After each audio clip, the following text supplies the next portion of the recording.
బుద్ధాయ్ పంచభూతాలైనటువంటి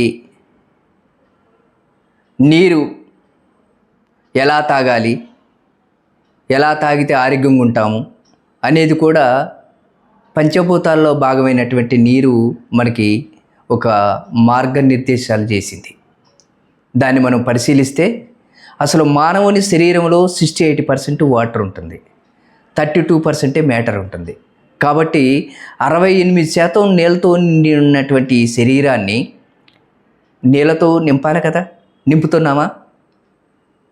తాగుతున్నారు చాలామంది. కానీ ఎలా తాగాలి, ఎప్పుడు తాగాలి, ఎప్పుడు తాగకూడదు ఏమిటి అనేది కూడా దానికి కూడా ఒక వాటర్ థెరపీ ఉంటుంది. ఆ పద్ధతిలో తాగాల్సి ఉంటుంది. అంతే తప్ప అన్నం తినేటప్పుడు, అన్నం పూర్తయిన తర్వాత తాగితే అది కూడా గ్యాస్ ట్రబుల్, అల్సరు, రకరకాల సమస్యలకి, మలబద్ధకం లాంటి సమస్యలకి, అనేక సమస్యలకి గురి కావాల్సినటువంటి అవకాశం ఉంటుంది. కాబట్టి మంచినీళ్ళు ఎలా తాగాలి? ఉదయం పరిగడుపునే 2 లీటర్ల కనీసం తాగాలి. గోరువెచ్చని నీళ్ళు ఒక 1/2 లీటరు, మిగతాయి మామూలు వాటరు. నిద్రపోయేటప్పుడు కూడా గోరువెచ్చని నీళ్ళు తాగి పడుకోవాలి ఒక 1/2 లీటరు. అన్నం తినే ముందు అర్ధగంట ముందు వాటర్ తాగాలి. అన్నం అంతా అయిన తర్వాత 1/2 గ్లాస్ తాగండి. మొత్తం 40 నిమిషాల తర్వాత 1/2 లీటర్ తాగండి. ప్రతి అర్ధగంటకోసారి నీళ్ళు తాగండి. మీకు సరిపడా నీళ్ళు తాగండి.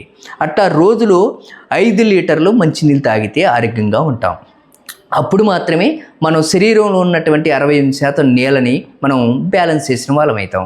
అలా చేసినట్టయితే ఒక 50% జబ్బులు మన దరికి చేరవు. కాబట్టి పంచభూతాలైనలో భాగమైనటువంటి నీరుని ఎలా తాగాలి అనేది కూడా తెలుసుకోవాల్సినటువంటి అవసరం ఉంది. ఈ పద్ధతులు చేసుకోవాలి. మన ఆరోగ్యాన్ని మన చేతుల్లో ఉంచుకోవాలి. అదే రేహాబ్ బుద్ధా వారి ఆలోచన విధానం. ప్రతి ఆది సోమవారం మీకు అందుబాటులో వివిధ రకాల జబ్బులకి, సమస్యల పరిష్కారానికి మీకు అందుబాటులో రేహాబ్ బుద్ధాలో నేనుంటాను.